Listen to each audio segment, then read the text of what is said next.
I am a 34-year-old woman, and for most of my life, I carried the quiet, unshakable weight of being the disappointment in my family.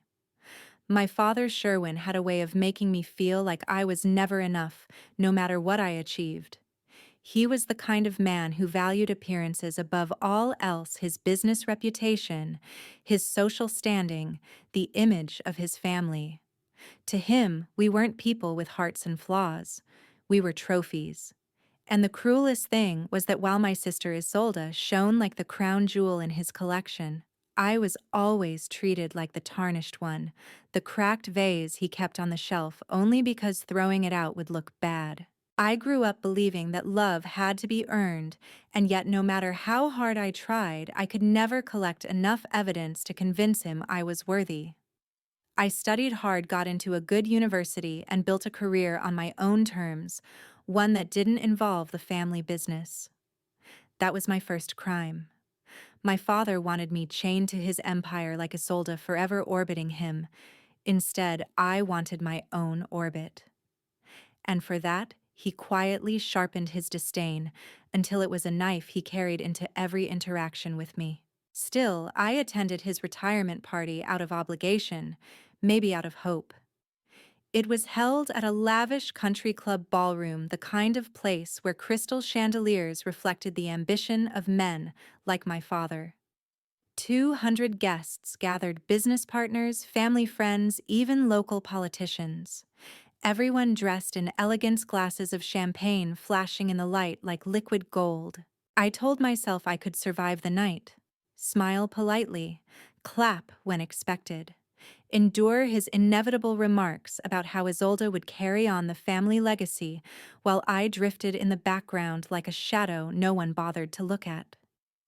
I had grown skilled at swallowing humiliation, but I wasn't prepared for what happened when he stood at the podium to give his farewell speech. His voice boomed steady and commanding, just as it always had. He spoke about hard work, sacrifice, the importance of building a name people respected. He praised Isolde endlessly: her intelligence, her loyalty, her future leadership. Then, like a blade sliding out of its sheath, his tone shifted. "And then there's my other daughter," he said, pausing just long enough for every head in the room to turn toward me. His smile was sharp, theatrical. "The one who decided she was too good for our family, who went her own way, who wasted the opportunities given to her. The biggest disgrace to this family." The words were knives cutting straight through the armor I'd spent years stitching around myself. 200 pairs of eyes flickered between him and me, some wide with shock, others narrowed with judgment, a few pretending not to notice at all. Heat crawled up my neck, burning my cheeks. My chest tightened as though the air itself had turned against me. I wanted to vanish. I wanted the floor to crack open and swallow me whole. I thought of every childhood moment when I tried to earn his approval: the school awards, the quiet hours spent studying, the way I had hidden my tears whenever he called me a mistake. And here he was, summing up my existence in front of a glittering crowd with the word disgrace. My hand trembled around my champagne flute. I heard the laughter of someone in the back, muffled whispers rippling through the hall. For a few seconds I froze. My heart screamed at me to sit there, to endure the humiliation quietly as I always had. But something inside me, something I didn't even know was still alive, broke open. I stood up. My chair scraped loudly against the polished floor, slicing through the murmurs. Every eye snapped to me. My father's smug smile faltered just slightly. I raised my glass, my hand no longer shaking. For the first time in my life, I wasn't afraid of him. "If I'm the biggest disgrace to this family," I said, my voice steady but edged with fire, "then let me make a toast to disgrace. Because disgrace is freedom. Disgrace means I didn't let myself be chained to a life where love has to be earned like a business contract. Disgrace means I had the courage to live my own truth, even if it didn't fit into your perfect little empire." Gasps filled the room. My words cut the air like glass shattering. My father's face darkened, the red flush creeping across his neck. He had expected me to shrink, to cower. But I didn't. I kept going. You built your legacy on control, on fear, on pretending our family was flawless. But families aren't supposed to be empires, they're supposed to be love. And if you can stand here and call your own daughter a disgrace, then maybe the real disgrace isn't me, it's the idea that you ever thought you could decide my worth. The room was silent except for the pounding of my heart. I tipped my glass and drank the champagne burning sweet and bitter down my throat. For once, it was his turn to be speechless. And in that silence, I felt something crack free inside me, a lifetime of chains snapping all at once. The silence after my toast stretched like a taut rope threatening to snap at any second. My father's jaw worked furiously, his hand tightening around the edge of the podium until his knuckles turned white. For a man who thrived on control, on appearances, on having the final word being outmaneuvered in front of 200 people was unthinkable.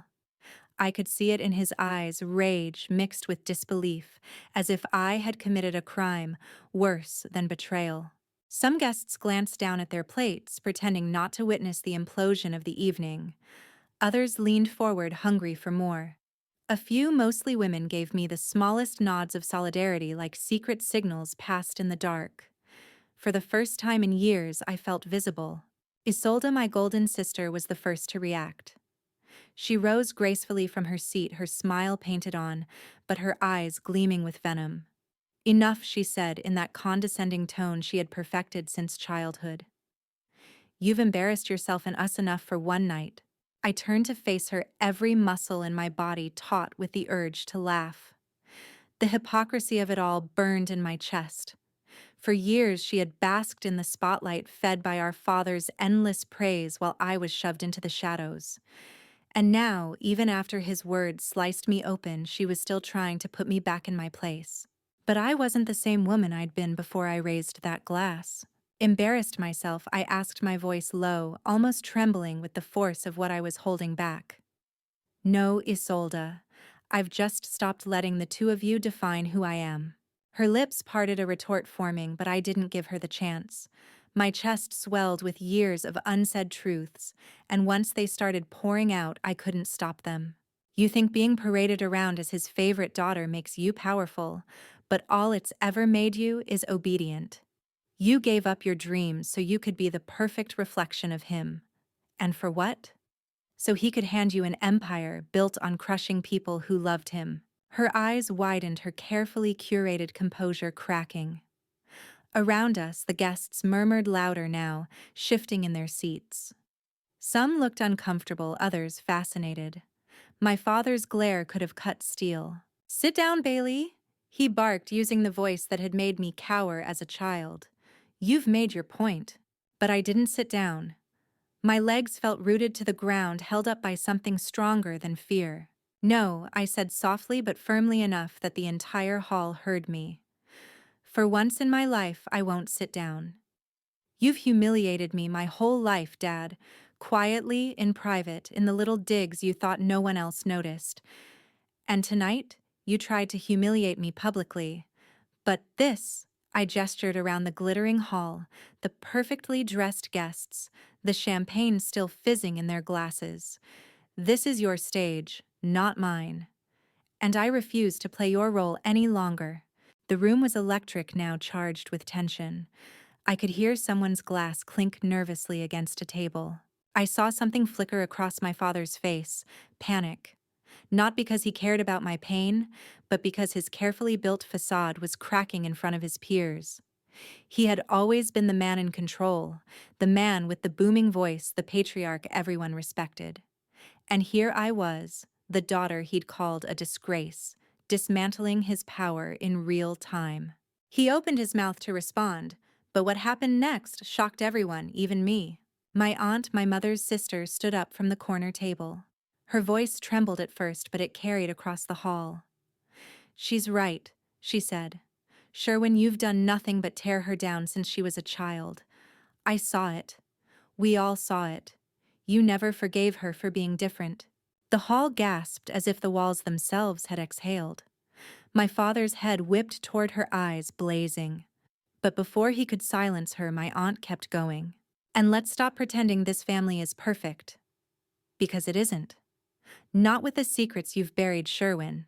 Secrets that would make people look at you very differently if they knew. Her words struck like lightning, splitting the night in two. Secrets. The air thickened instantly. Guests leaned forward, whispering, straining to catch every word. My stomach twisted with a sudden dangerous curiosity. I had always suspected there were shadows in my family's history, but hearing someone else say it out loud was like a door slamming open. "What are you talking about?" I demanded, my voice sharper than I intended. My aunt hesitated, her eyes darting around the room as if gauging whether to keep going. My father's face was crimson now, his fists clenched. Isolde looked terrified, her polished smile shattered. "Don't you dare!" My father hissed at her, his voice low, guttural. But the damage was already done. The guests had heard. I had heard. And whatever the secret was, I knew it was tied to me.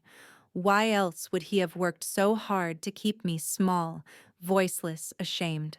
I turned to my father, my heart hammering. What is she talking about? His silence was answer enough. For the first time in my life, I saw something in him I had never seen before: fear. Real, bone-deep fear. And in that moment, I realized my revenge wasn't finished, not by a long shot. The rest of the night unraveled like a slow-motion train wreck. My father tried to steer the evening back toward his speech, but the air had shifted. The audience wasn't listening to him anymore. They were watching me, watching my aunt, waiting for the unspoken truth to break open. And though the program continued, the clinking of forks, the polite applause, the tension lingered like smoke that refused to clear. I left early, my heels clicking against the marble floors, my hands trembling with adrenaline. My father didn't try to stop me. Neither did Isolde. They stayed in their kingdom of chandeliers and white tablecloths, scrambling to patch the cracks. But me, I walked into the cool night air knowing those cracks were permanent. I couldn't sleep. I couldn't stop hearing my aunt's words. Secrets that would make people look at you very differently if they knew.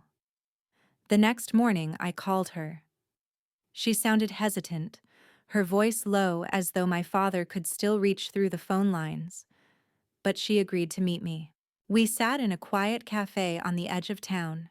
She looked older than I remembered, her shoulders slumped with decades of carrying other people's silence. For a long time, she stirred her tea without speaking. I wanted to shake her to demand the truth, but I forced myself to wait. Finally, she said, "Your father's cruelty toward you, it wasn't about your choices." "Not really. It was about guilt." My pulse quickened. Guilt for what? Her eyes filled with something between pity and regret. "For what he did to your mother. For the way you came into this world." I stared at her, the words colliding in my head without forming meaning. "What are you talking about? I was just born. There's nothing special about that." But her look told me otherwise, and then the truth tumbled out, each word heavier than the last. My father had been unfaithful. For years, even while presenting our family as the epitome of respectability. My mother knew, but stayed silent, trapped in the golden cage he built around her. When she became pregnant with me, there were whispers that I wasn't his child at all, but the child of someone she had briefly turned to in her despair. My aunt lowered her voice even further. "He always suspected you weren't his. That's why he treated you differently. Why he called you a mistake. Why he never let himself love you. Not because of anything you did, Bailey, but because every time he looked at you, he saw the possibility that you weren't his blood." The room spun. I gripped the edge of the table to steady myself, my heart pounding in my ears. My whole life, my shame, my loneliness, the constant need to prove myself, it had all been built on this rotten foundation of doubt. My father hadn't hated me for who I was. He had hated me for what I represented, a betrayal real or imagined that had nothing to do with me. I whispered, "Does my mother know I know?" "She always tried to protect you," my aunt said softly. "But yes, she knows. She just didn't have the strength to fight him. None of us did. Until now." The words hit me like fire catching on dry grass.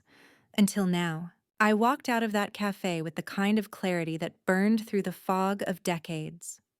My father had humiliated me in public, thinking he was untouchable, thinking his secrets were buried too deep. But now I held the thread that could unravel everything he had built. For days I wrestled with it. Part of me wanted to confront him immediately, to throw the truth in his face and watch his empire crumble. Another part of me, some wounded little girl still hiding inside, ached at the thought of confirming his suspicion. What if it were true? What if I really wasn't his? Did that make me less? But then I remembered his words at the party. The biggest disgrace to this family. He had tried to define me with shame, even as he carried the far greater disgrace. And I realized something: whether his blood ran in my veins or not, I was stronger than him, because I wasn't afraid of the truth anymore. So I made a choice. If he wanted a war, I would give him one. But not with shouting or petty insults. No, I would take his weapon, his obsession with appearances, and turn it against him. I started quietly gathering proof. Old letters my mother had kept, hidden fragments of correspondence that hinted at her broken heart and the man she once leaned on.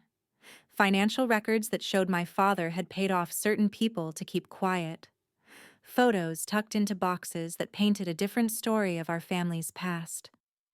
Piece by piece, I built a picture of the life he had tried to bury. And the more I uncovered, the more a terrifying, exhilarating idea grew inside me. He had used his retirement party as a stage to humiliate me. Maybe it was time I used another stage to reveal the truth about him. I didn't rush. Revenge, I realized, wasn't something to fling out in anger. It was something to cultivate like a garden, careful and deliberate until the roots grew deep enough to tear down walls.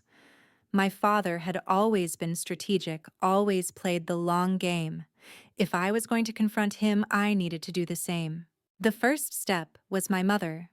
For years, she had been a silent figure in the background, elegant and composed, but with eyes that carried the heaviness of someone who had learned how to disappear. I went to her one Sunday morning, sunlight spilling through the curtains as she folded laundry with mechanical precision. "I know," I said simply. She froze. A shirt slipped from her hands. She didn't ask what I knew she already understood. Tears welled in her eyes, but she shook her head, whispering, "Bailey, please, leave it buried. Nothing good comes from digging it up." "Nothing good for him," I said softly. "But what about me, Mom? What about the years I spent believing I was broken, worthless? What about every time he called me a mistake? Don't I deserve to know the truth?" Her shoulders crumpled as though the weight of decades finally pressed too hard. She sank onto the couch, her hands trembling in her lap. "It's true," she said, her voice ragged. "I was lonely. Your father, he was cruel even then. I made a mistake, and you might not be his by blood. But Bailey, listen to me, you are mine. You are the best thing I ever had. And I stayed, because I thought protecting you meant keeping the secret. I thought it was safer if he never had proof." For a moment I felt my heart break for her, for the woman who had been caged by his power. But then I thought of myself as a child, desperate for crumbs of affection, punished for existing, and the grief twisted into something sharper. "I'm done protecting him," I said. Her tears spilled over and she whispered, "If you do this, you can't take it back." "I don't want to take it back."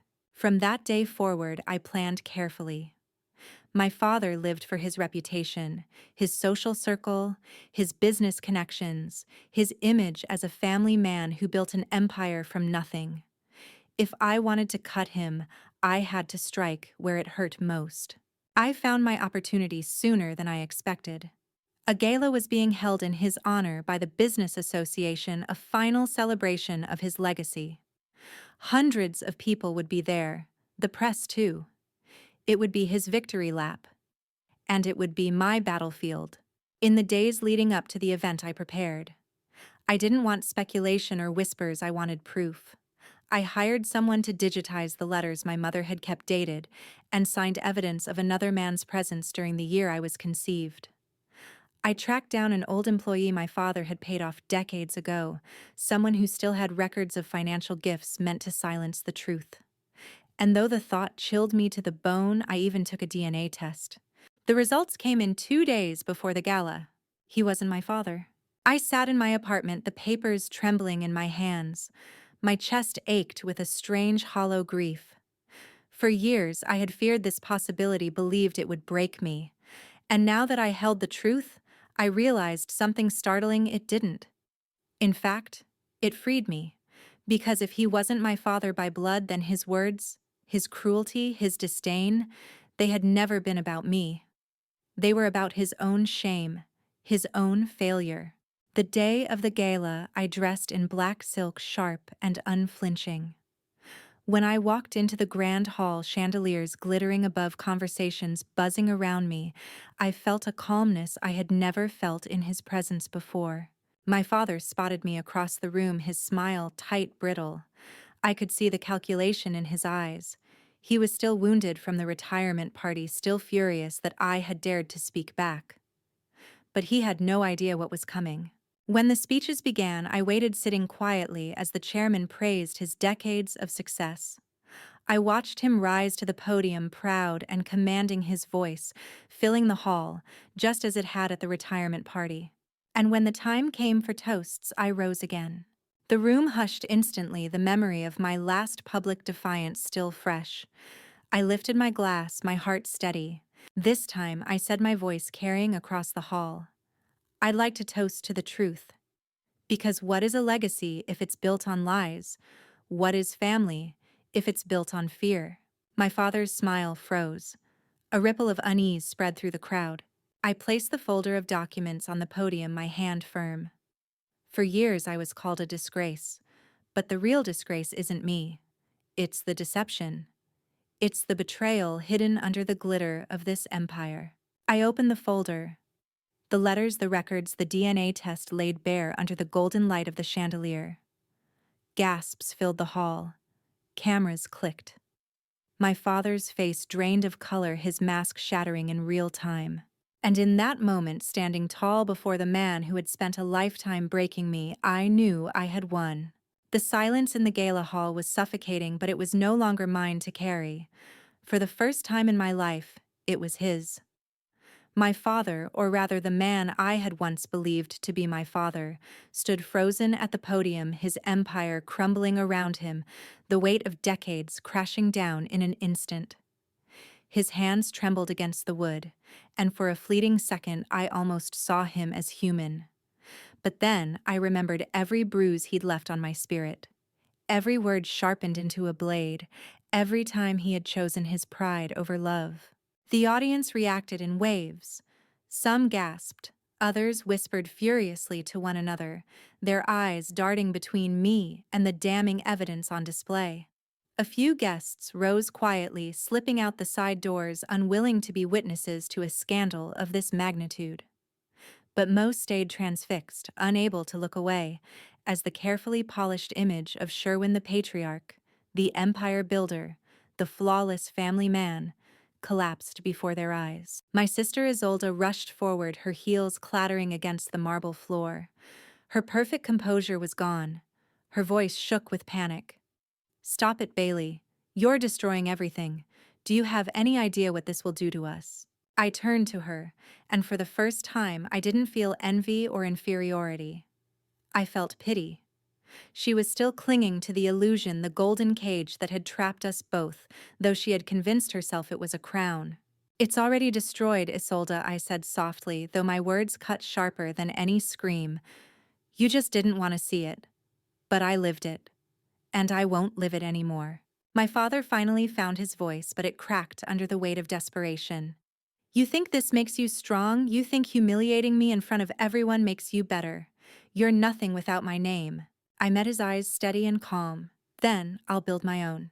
And just like that, I set down the microphone, leaving the hall in chaos. People shouted questions, reporters swarmed. My sister wept. My mother sat in silence with tears streaming down her face, but I walked out. My heels clicked against the marble like a metronome, each step marking the end of his reign and the beginning of mine. That night I went home alone. The adrenaline had left me shaky, drained, But beneath it all was something I hadn't felt in years: peace. The truth was out. The chains were broken. He could no longer weaponize my existence against me. In the days that followed, the fallout was catastrophic for him. Headlines splashed across newspapers and online feeds. Business tycoons' family secret exposed. Investors withdrew, allies distanced themselves, and whispers spread like wildfire. My father's empire, so meticulously built on reputation and fear, began to rot from within.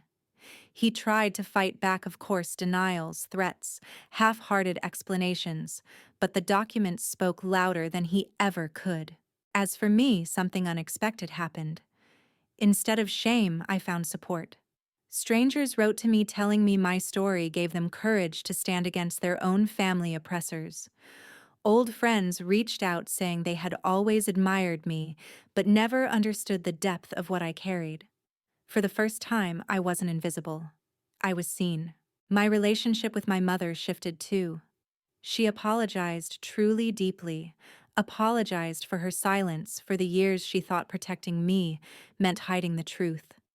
It will take time to heal, but now at least, healing is possible.